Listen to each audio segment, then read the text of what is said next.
করি দাবি বাকি 10টা চাবুকের জন্য যদি চাবুক যদি রোধ করা যায় কাফারা হিসেবে মক্কা মদিনা থেকে মক্কায় 10 বার পায়ে হেঁটে হজ করব। স্বামী আমার 10টা চাবুককে আপনি বাদ দিতে পারবেন না, কাফারা করে দিতে পারবেন না। আমি 10টা হজ পায়ে হেঁটে মক্কা থেকে শত শত মাইল দূর মদিনায় আমি আবু শামার মা বলছি আমি পায়ে হেঁটে হজ করব। শত শত দিরহাম পর্যন্ত আমি সদকা করে দেব। হযরতে ওমর বললেন বিবি আমার তোমার কথা আমি রাখি, তবে যদি একটা মাত্র দলিল, কোরআনে তো দলিল পাবে না, তবে হাজার হাজার সাহাবায়ে আজমাইন উপস্থিত আছে, এই একটা মাত্র দলিল তুমি আমার কাছে পেশ করো। এই জায়গায় বিশ্বনবীর ডাবল জামতা ওসমান ইবনে আফফান রাদিয়াল্লাহু তাআলা আনহু উপস্থিত আছে, তুমি তার কাছে যাও এবং নবীজির জামতা এবং চাচাতো ভাই হযরতে আলী রাদিয়াল্লাহু তাআলা আনহু উপস্থিত আছে। ও স্ত্রী তুমি দেখো আম্মাজান খাদিজাতুল আম্মাজান আয়েশা সিদ্দিকা রাদিয়াল্লাহু তাআলা আনহা হাদিসের মুহাদ্দিস উপস্থিত আছে। এবার তুমি যাও রাইসুল মুফাসসিরিন আব্দুল্লাহ ইবনে আব্বাস পর্যন্ত উপস্থিত আছে, তুমি তার কাছে যাও। এমন কি যিনি অসংখ্য হাদিস বর্ণনা করেছেন, হাদিসের রাবী হযরতে আবু হুরায়রা পর্যন্ত উপস্থিত আছে, তার কাছে যাও। শেষবারের মতো তোমার কাছে বলছি তোমার আরেকটা সন্তান 30 পারা কোরআনের হাফেজ এবং 6 লক্ষ হাদিসের হাফেজ আব্দুল্লাহ ইবনে ওমর তোমার সন্তানের কাছে যাও, একটা মাত্র দলিল আমার কাছে তুমি নিয়ে আসো, যেই দলিল দ্বারা এই 10টা চাবুক রোধ করা যায়। বিবিরে তুমি যদি মাত্র একটা দলিল উপস্থাপন করতে না পারো আমাকে তুমি মাফ করে দিও, আমি ওমর 10টা চাবুক থেকে আবু শামাকে বাঁচাইতে পারবো না। ওমর বললেন বিবিরে দুনিয়াতে তুমি চাও তোমার সন্তানকে 10টা বেতের আঘাত থেকে বাঁচাইতে, আর আমি কি চাই তুমি জানো? আমি চাই আমার সন্তানকে দুনিয়া থেকে বিদায় নিয়ে চলে যাক, কিন্তু জাহান্নামের আগুনে তাকে পড়তে দেব না। কুল্লুকুম রাইন ওয়া কুল্লুকুম মাসউলুন আন রায়াতিহি, প্রত্যেকের কর্তব্য উচিত এবং দায়িত্ব হচ্ছে নিজে বাঁচা এবং তার পরিবারকে জাহান্নামের আগুন থেকে বাঁচানো। বিদায় হজের বর্ণনা স্বয়ং নবীজি বললেন তারাকতু ফীকুম আমরাইন লাম তাদিল্লু ওয়া মা তামাসসাকতুম বিহিমা কিতাবাল্লাহি ওয়া সুন্নাতির রাসূল। স্বয়ং নবীজি বললেন ও দেশের সরকারেরা ও প্রধানমন্ত্রীরা তোমরা শুনে নাও, স্বয়ং নবীজির বর্ণনা। নবী আমার বিদায় হজের ভাষণে বললেন যদি তোমরা 2টা জিনিস দিয়ে দেশ চালাও, রাষ্ট্র চালাও, সমাজ চালাও, জাতি চালাও, তাইলে বাতিলের কাছে মাথা নত করা লাগবে না। তোমরা যখন ক্ষমতায় যাবে, তোমরা যখন আসন পাবে, তোমরা যখন চেয়ার পাবে, তোমরা তখন আল্লাহর কোরআন, কিতাব আল্লাহ এবং আমার সুন্নাত নবীজির হাদিস দিয়ে দেশ পরিচালনা করা লাগবে, জীবন পরিচালনা করা লাগবে, রাষ্ট্র পরিচালনা করা লাগবে, কোরআন দিয়ে জাতিসংঘ চলবে।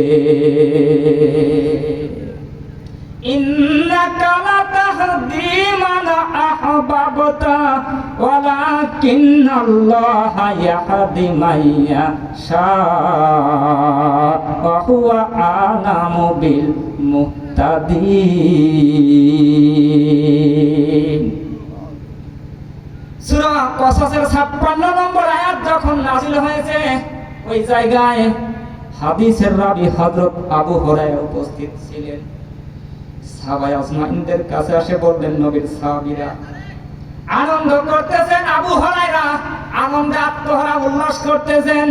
সাহাবায়ে আজমাইন জানেন আবু হুরায়রা একেবারে নম্র ভদ্র মানুষ, চেঁচামেচি করে না, গোলমাল করে না। আর আজকে সেই আবু হুরায়রা কেন চেঁচামেচি করে, আনন্দ করে, ফুর্তি করে বুঝতে পারলাম না। আবু হুরায়রা তুমি বলো তো কেন তুমি চেঁচামেচি করো, কেন তুমি আনন্দে আত্মহারা? এই সময় আবু হুরায়রা বলতেছিলেন নবীর সাহাবীরা শুনে নাও, ও নবীর সাহাবীরা তোমরা শোনো, এই মুহূর্তে আমি সূরা কসসের 56 নম্বর আয়াত নবীজির জবানিতে শুনে এসেছে, নাযিল হয়েছে নবীজির শানে, এই জন্য আমি আনন্দে আত্মহারা হয়েছি। সাহাবায়ে আজমাইন বললেন আবু হুরায়রা কিন্তু কেন? এবার আবু হুরায়রা বলতেছে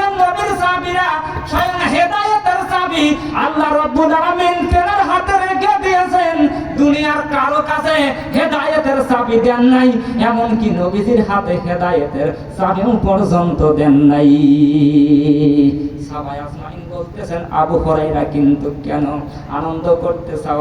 আনন্দ করার পেছনে কারণ কি? আবু হুরায়রা বলতেছেন, নবীর সাহাবীরা এটা যদি আল্লাহর হাতে তিনি নিজে রাখা দিতেন হেদায়েতের চাবি, তাইলে আমি আবু হুরায়রা কোনোদিন মুসলমান হতে পারতাম না। সাহাবায়ে আজমাইন বলতেছিলেন কেন? আবু হুরায়রা বলতেছেন, নবীর সাহাবীরা যেহেতু আমি নবীজির বংশের লোক না, আমার আত্মীয়তার সম্পর্ক নবীজির সঙ্গে নেই, তাহলে বংশের সম্পর্কও নেই, আত্মীয়তার সম্পর্কও নেই, রক্তের সম্পর্কও নেই, আবার নবীজির সাথে বন্ধুত্বর সম্পর্কও নেই। নবীজির হাতে যদি আল্লাহ হেদায়েতের মালা দিতেন, হেদায়েতের চাবি যদি নবীজির হাতে আল্লাহ দিতেন, তাইলে ওই হেদায়েত আল্লাহর নবীজি তেনার সাহাবায়ে আজমাইনদেরকে দিতেন, নবীজি তেনার আত্মীয়দেরকে দিতেন, বংশের লোকদেরকে দিতেন, নিজের আত্মীয়দেরকে দিতেন, বন্ধুদেরকে দিতেন।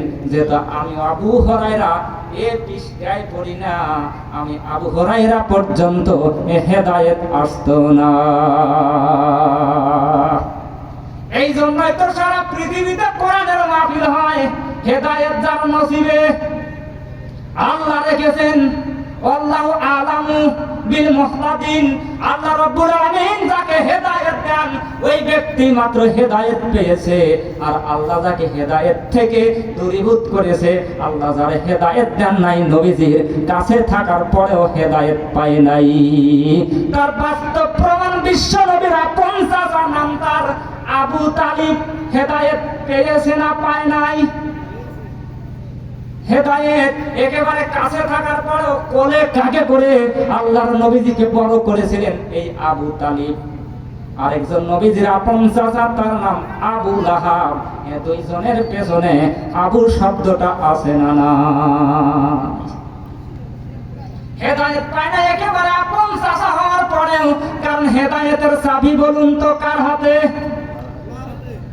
আল্লাহর হাতে। আল্লাহ রেখে দিয়েছেন, কিন্তু ওমর নবীজির সাথে আত্মীয়তার সম্পর্ক নেই, বন্ধুত্বর সম্পর্ক নেই, এজন্যই তো হেদায়েত পায় নাই। এই জন্য ওমর হেদায়েত পেয়েছে, কিন্তু এই যে আপন চাচা হওয়ার পরও হেদায়েত পায় নাই। আমির হামজা নবীজির সেটা আপন চাচা, হেদায়েত পেয়েছে। আবার নবীজির আরেক চাচা আব্বাস, তিনিও হেদায়েত পেয়েছে। সম্মানিত মুসলমান ভাইয়েরা, তাহলে হেদায়েত পাওয়ার জন্য আমাকে আশা রাখবে কোরআনের কাছে। আযান দিছি, ওই আযানের সময় আযান দিছি, মাইকে ডিস্টার্ব হচ্ছে। এই যা 45 তাহলে আমি কেন 45 40 বাজে ছেড়ে দিই। সম্মানিত না, ওই যে নামাজের সময় দেখা যাক ইনশাআল্লাহ। আসসালামু আলাইকুম।